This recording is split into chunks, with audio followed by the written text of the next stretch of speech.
Hello guys, আসসালামু আলাইকুম। সবাই ভালো আছেন তো? চলে আসলাম নিয়মিত ভিডিও আনার মতো। আজকে একটি নতুন ভিডিও নিয়ে আসলাম।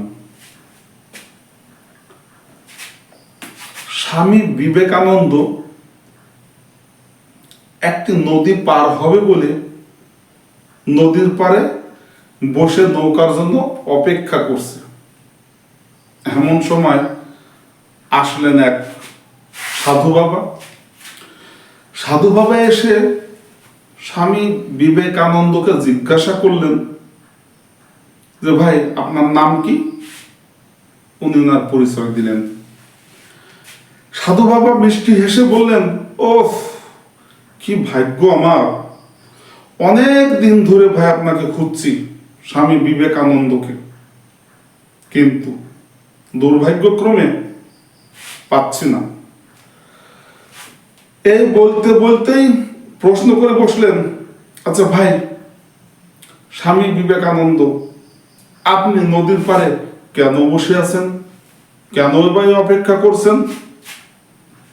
স্বামী বিবেকানন্দ বললেন, আমি নদী পার হব, এই জন্য খেয়া তরির অপেক্ষায় বসে আছে।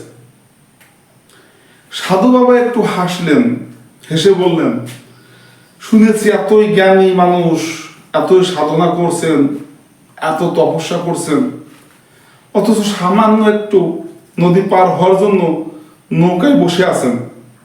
কিন্তু দেখবেন আমি নৌকা ছাড়া নদী পার হয়ে যাব। স্বামী বিবেকানন্দ বললেন, আচ্ছা ঠিক আছে, দেখি। ওই বললে তিনি নৌকা না নিয়ে নিজেই পানির উপর দিয়ে হেঁটে নদীর ওপারে গেলেন। আবার ফিরে এসে বললেন, দেখেন তো। নদী পার হয়ে ফিরে বললেন, চাচা স্বামী বিবেকানন্দ ভাই, আপনি কি সাধনা করলেন? একটা নৌকার অপেক্ষায় বসে আছেন, আর আমি দেখেন তো সাধনা কি করেছি। স্বামী বিবেকানন্দ একটু হাসলেন, হেসে প্রশ্ন করলেন, সাধু দরবেশ বাবা, আপনি কতদিন ধরে এই সাধনাটা করেছেন? তো সাধু বাবা বললেন, আমি 20 বৎসর ধরে সাধনা করেছি।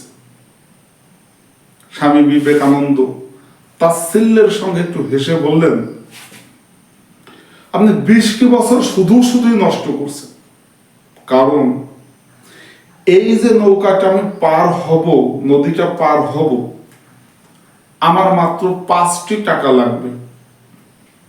অথচ এই 5টি টাকায় যে কাজ করা যায়, তার জন্য আপনি সারা জীবনের মূল্যবান 20টি বৎসর আপনি শেষ করছেন।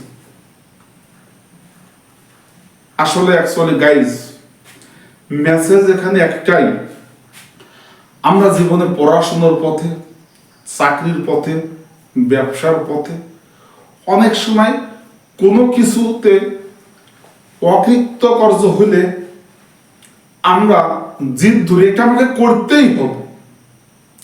এই করতে যাইয়ে যার সামান্যতম মূল্য, তার পিছনে আমরা জীবনের অনেকটা বেশি সময় জিদ করে ব্যয় করে জীবনটাকে শেষ করি। যেমন না স্বামী বিবেকানন্দ 5 টাকার বিনিময়ে নৌকা পার হইলেন, আর এটুকুর জন্য সাধু বাবা জীবন থেকে 20টি বছর ত্যাগ করেছেন। গাইজ, ভালো থাকেন সবাই।